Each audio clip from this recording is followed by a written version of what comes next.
bajulador, ele consegue enxergar? Porque assim, uma pergunta, né? Quem tá de fora, né? Vamos supor, a gente trabalha junto, né? Estamos aqui numa mesa. E a Flaviane te bajula, e aí eu e a Renata a gente consegue identificar bem isso, né? Quem quer puxar-saco. Mas quem tem o saco puxado consegue identificar isso? Depende da maturidade desse profissional, depende se ele não começou a surfar nessa onda. Porque você imagina se você tem um gestor, Mariela, que também é inseguro, que também gosta da aprovação do outro. Gente, ele embarca junto no mesmo, ele vai junto, ele acha aquilo lindo, ele alimenta aquele comportamento. A gente tem exemplos disso. É sem querer ou ele é ciente disso? Assim, ele está alimentando uma coisa inconsciente? Não necessariamente. Tem pessoas que são muito inseguras, que têm uma questão de autoestima muito abalada, e essa validação do outro influencia diretamente a vida dessa pessoa, as ações. Então, não necessariamente ele sabe que ele está alimentando o bajulador. Ele começa a gostar daquilo, o coração fica quentinho com aqueles elogios, né? Com aquela aprovação. Tá tudo lindo, tudo maravilhoso, tudo que ele faz, nossa, é surreal. Aí ele fala, gente, cara dela, muito bom. Olhão azul arregalado. Xenon de fábrica. Né? Então, assim, não necessariamente.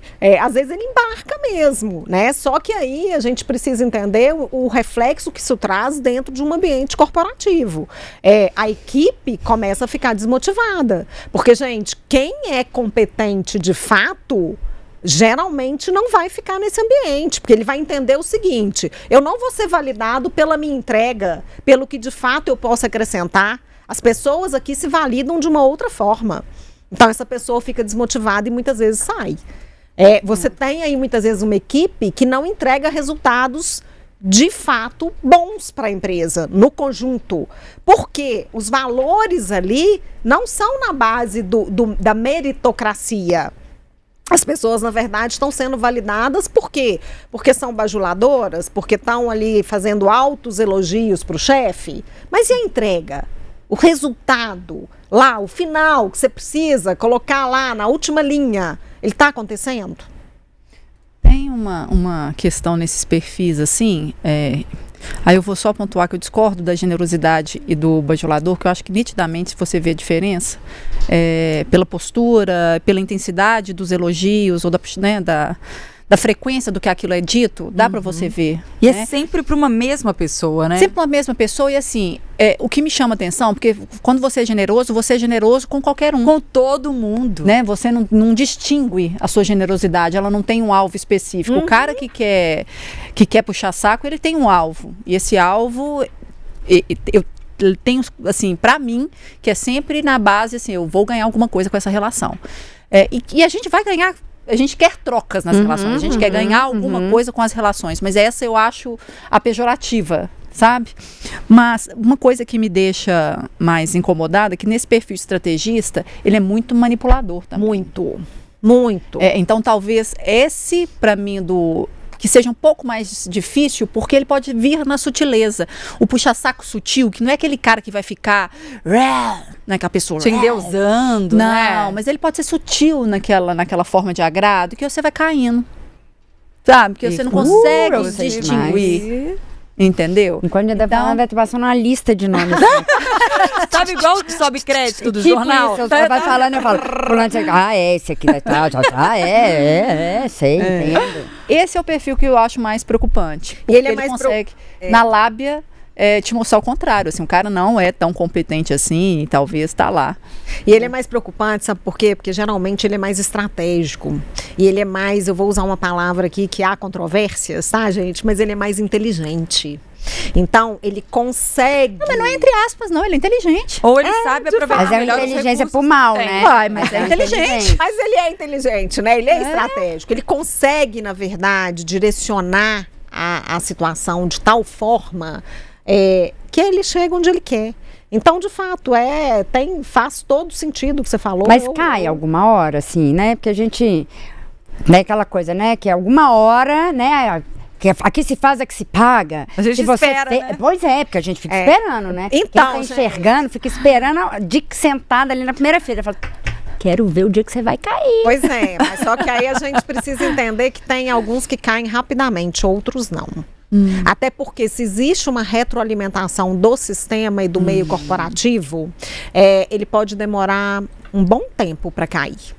Até porque, será que esse comportamento dele, de alguma forma, também não está gerando ganho para outras pessoas? É isso que eu pensei, né? Você vai trazendo pessoas que topam isso, que trabalham para você, e que você acaba manipulando de outra forma. Você vai fazer o trabalho para mim, eu vou te dar isso, mas eu vou ficar com crédito do trabalho, e aí a coisa vira Exatamente. É uma quadrilha mesmo. É uma quadrilha. Então, na verdade, você começa a ter uma teia ali que ela começa a se sustentar nesses parâmetros. Então, eu acredito, e por tudo que eu já vi, eu falo que em algum momento as contradições elas começam a aparecer.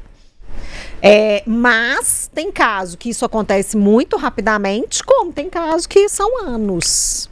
É o que a gente estava falando do personagem, no sustento personagem, né, mais cedo. Sim. Que tem aquelas técnicas de investigação que você pede a pessoa para contar a mesma história 90 vezes para ver aonde que ela fica inconsistente, aonde que ela se perde. Aplique isso ao seu puxa-saco. Eu quero ver alguém ter mas às vezes pedir para você contar a mesma história 90 vezes. Só você pegar, né? Não, e outra coisa, né? Se a pessoa tem um puxa-saco, às vezes é um puxa-saco de estimação, ela não quer perder aquele puxa-saco, né? Sim, também. Então, fala assim, aquela pessoa é que sempre me valida, que sempre isso. Então, assim, eu preciso daquela pessoa, eu gosto daquela pessoa do meu lado, né? Então, e tem diferença de puxa-saco, assim, tem o que elogia, porque eu gosto de elogiar as pessoas, e assim, eu elogio gente no meio da rua que eu não conheço, assim, uma coisa meio maluca. Mas eu tenho muito cuidado, assim, de não ficar muito puxando o saco sempre. Principalmente das pessoas que eu gosto, né? Porque as pessoas que eu tenho mais afinidade, assim, eu acho que é legal a gente levantar a bola das pessoas, né? Então eu falo, o cabelo tá bonito, essa roupa tá bonita, olha isso, olha aquilo outro. Mas a gente, em algum grau, é sempre um pouco puxa-saco também? Porque eu mas puxa-saco, isso é ser gentil. Pois é, mas como que a gente sabe, assim, o que a gente tá sendo na hora, assim? Então, vamos para a linha do 880? Isso. Né? É porque eu penso que tudo é o equilíbrio. Tudo que é de menos ou de mais, ele tá disfuncional. Então, quando a gente fala do puxa-saco, geralmente o bajulador, ele não é sutil nos elogios que ele faz, nos reconhecimentos que ele levanta. Ele enaltece aquilo ali de uma forma, é tudo muito exagerado. Eu acho que com uma frequência também, né, assim, eu acho que além do exagero, há uma frequência, há uma recorrência naquilo ali, que é bem diferente também da sutileza, da gentileza, sabe, da generosidade. Mas se o cara for esperto, esse inteligente aí, sabe? Mas me parece vazio, entendeu? O elogio que o puxa-saco tece, me parece vazio, muito superficial, vocês não têm essa impressão, não? Porque ele nunca justifica por que aquela pessoa está sendo elogiada na maioria das vezes. Mas eu não justifico porque eu elogio as pessoas, não. Então, você não é um puxa-saco. Ah, tá. Porque eu só falo, seu cabelo tá bonito. Eu não falo por que eu acho que o cabelo tá bonito ou tá feio. Só falo, seu cabelo tá bonito. Mas vamos supor que você acabou de fazer algum trabalho aqui dentro da empresa. Ficou bem meia boca, Mariela. Alguém vai chegar e falar assim, nossa, Marie, ficou excelente. Por quê? Você não sabe por quê. Mas também nem isso necessariamente que vai ser puxa-saco. Porque depende, a pessoa também pode ter gostado do seu trabalho, né? Exato. Eu posso ter achado ruim. Ponto de vista. E a pessoa diferente. Muito difícil pegar um puxa-saco. Eu acho difícil puxar. Não acho. Puxar um saco? Não. É isso aí. Identificar um puxa-saco inteligente. O puxa-saco tosco, mole. Esse é fácil. Mole. Você vê, mole. Agora, o inteligente, que eu me preocupo, assim, né? Que às vezes a gente acaba alimentando, assim, porque eu tô lembrando uma pessoa aqui, que assim, algumas específicas, mas eu lembro que, tipo, eu fui muito amiga dessa pessoa, sabe? E hoje eu olho e falo, caraca, bicho, como assim? Como que eu caí na lábia dessa pessoa durante tanto tempo? Porque ele era não sou eu. Eu acho que ela é super estratégica. Super estratégica? Super.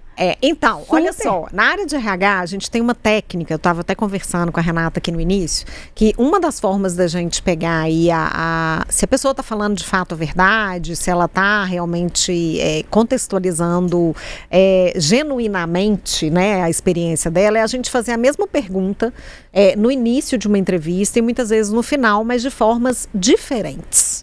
Você pergunta a mesma coisa, mas de formas diferentes. Quer dizer, se ela está falando a verdade, ela vai te responder na mesma linha. Agora, se ela em algum momento mentiu ou jogou, vai haver ali alguma distorção. Por que eu estou trazendo isso? Quando a gente fala do bajulador aí, que é estratégico, que é uma pessoa mais inteligente, mais elaborada, uma das formas que ele cai por terra é justamente por essa mudança de contexto. Se num determinado momento ele elogiou, ele validou por bajulação e por estratégia, eu já vi várias vezes isso acontecer, que em outro contexto ele se coloca com opinião contrária, porque mudou o cenário. Então, aí você começa a falar, essa pessoa falou ontem numa reunião com fulano que era a favor disso e tomou a frente. Agora aqui nessa outra reunião ele está falando que isso não serve, Tá, mas isso não funciona?